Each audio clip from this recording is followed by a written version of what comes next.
It's Focal Point with Brian Fisher on AFR Talk. Listen to the audio podcast or download today's program at afr.net. You can also read Brian Fisher's columns at onenewsnow.com. If you have any questions or comments, feel free to email us at any time at focalpoint@afr.net. Focalpoint@afr.net.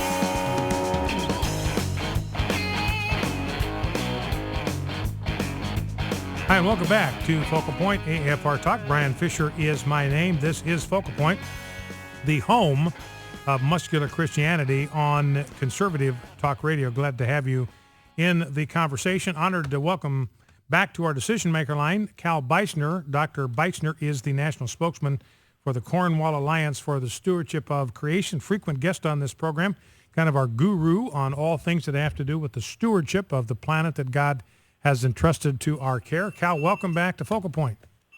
Thank you, Brian. Good to be back with you. Well, it's great to have you on again, Cal. And I want to begin by what kind of triggered my desire to bring you on the program is that you actually wrote a letter to your two senators there in Florida dealing with what I think is a very, very important issue when it comes to environmental policy and our form of government. So tell us kind of what prompted you to write this letter and what the content of this letter is to your two senators in Florida.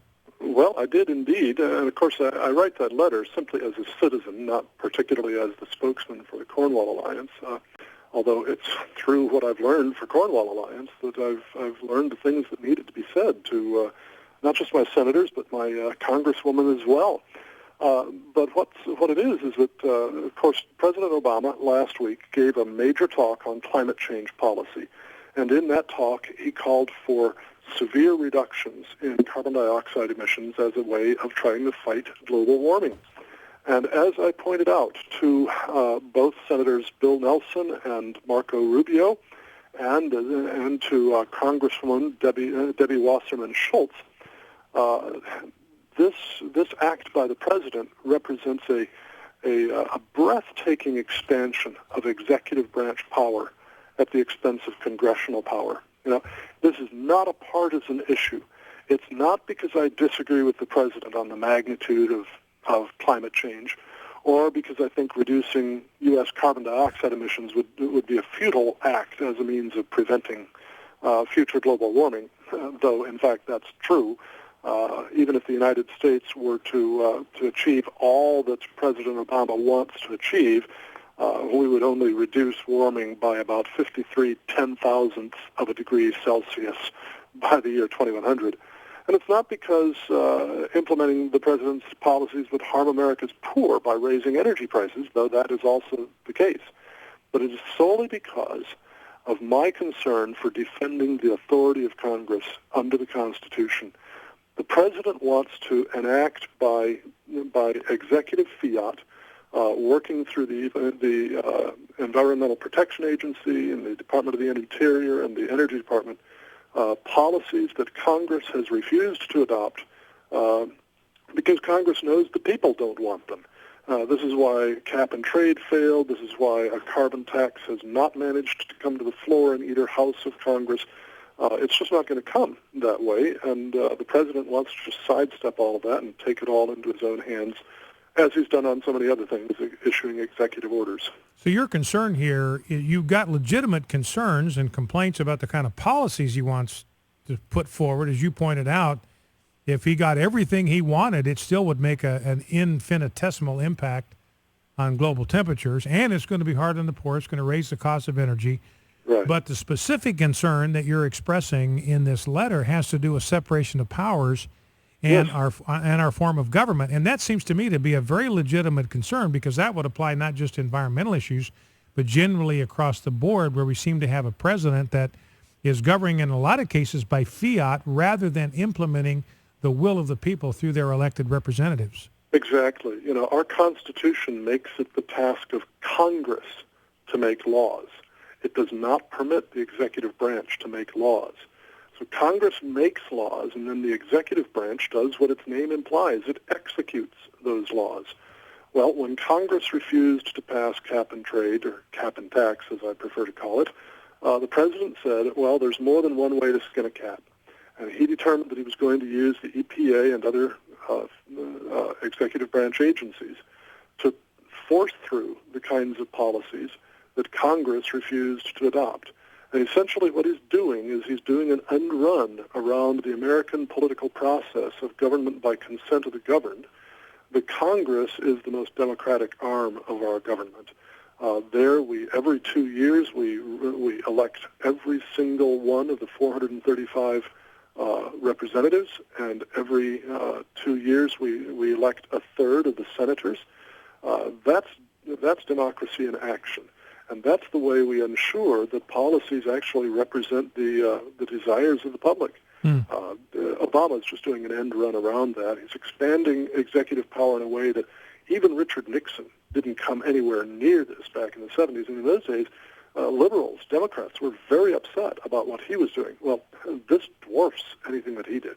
So it'd be appropriate, Cal, you've kind of set the example for us here by this letter you have drafted, but certainly be appropriate for everyone in our listening audience to call their representative and their 2 senators and urge them to craft legislation that would block this presidential end run around the Constitution and around the American people. And in fact, Brian, I posted one of the copies of that letter on my own personal website, ecalvinbeisner.com. That's ecalvinbeisner, Beisner.com. And if people will go there and click on articles and then on free articles, they'll see at the very top of the list of free articles there a copy of, or a link to a copy of my letter to Marco Rubio, senator from Florida. And they're welcome to read that and get informed by it, and then consider communicating their own preferences to their representatives in Congress.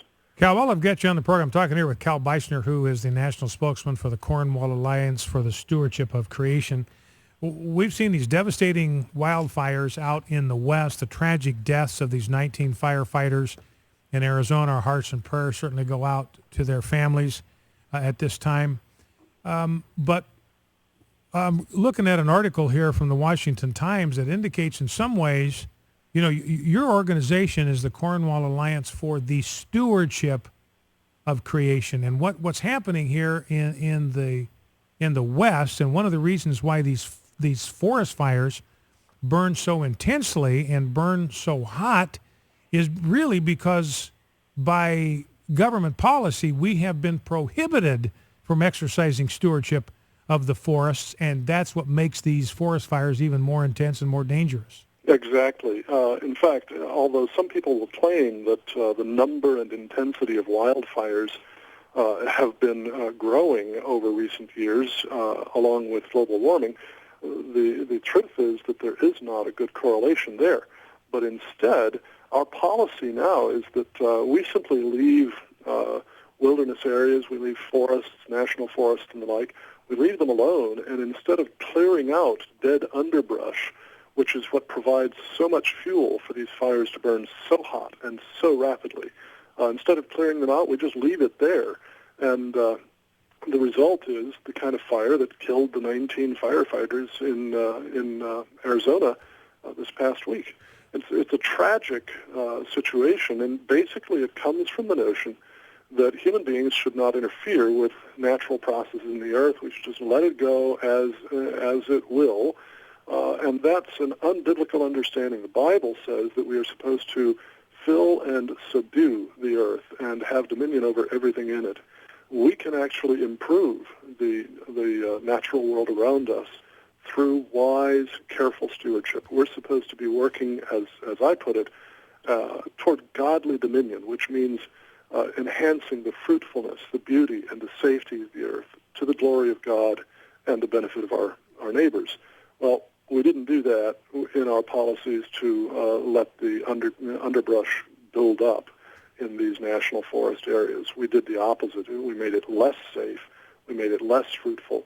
And we didn't glorify God that way, and we certainly didn't benefit those 19 firefighters who were killed. Well, you know, and you bring up a good point, Cal, that, you know, environmentalists, I mean, it's like they worship Gaia, they worship Mother Earth, they worship the environment. Any kind of human contact, any kind of human imprint on nature is a sacrilege to them because it's a violation of the goddess at whose feet they worship. And so they want to keep man from having any imprint on nature. Where he does have an imprint, they want to try to remove it and get nature back to what they think is its pristine condition. But it seems to me, Cal, I'd like you to comment on this, it seems to me when you do that, when you remove this stewardship hand of man, then you actually wind up doing harm to the environment. We've got 9.3 million acres that have been burned last year, and this. I mean, those are trees that are gone.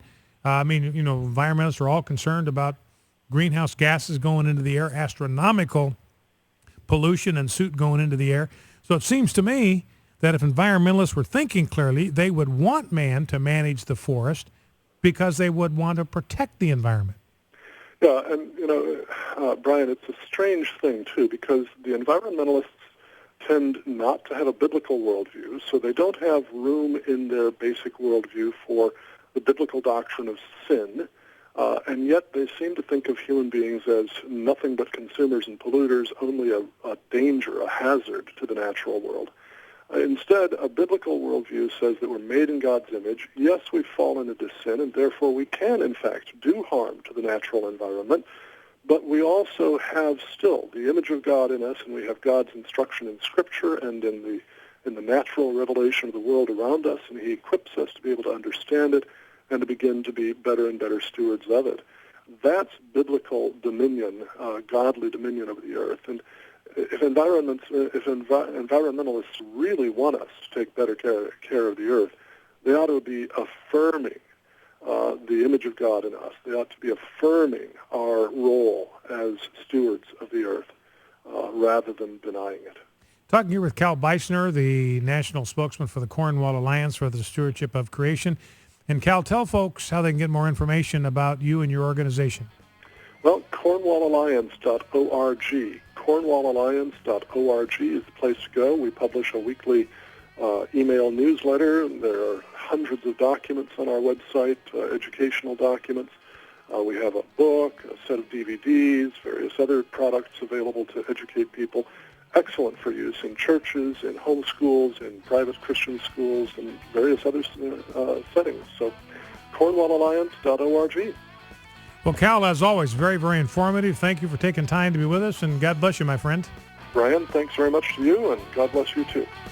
Cal Beisner, Cornwall Alliance for the Stewardship of Creation. I think I mentioned this before, but there were 92 stories, President Obama's latest push for environmentalism, 92 stories in the mainstream media on Barack Obama's environmental push. Not a single one, not one mentioned we've had no global warming in 17 years. Back in 2.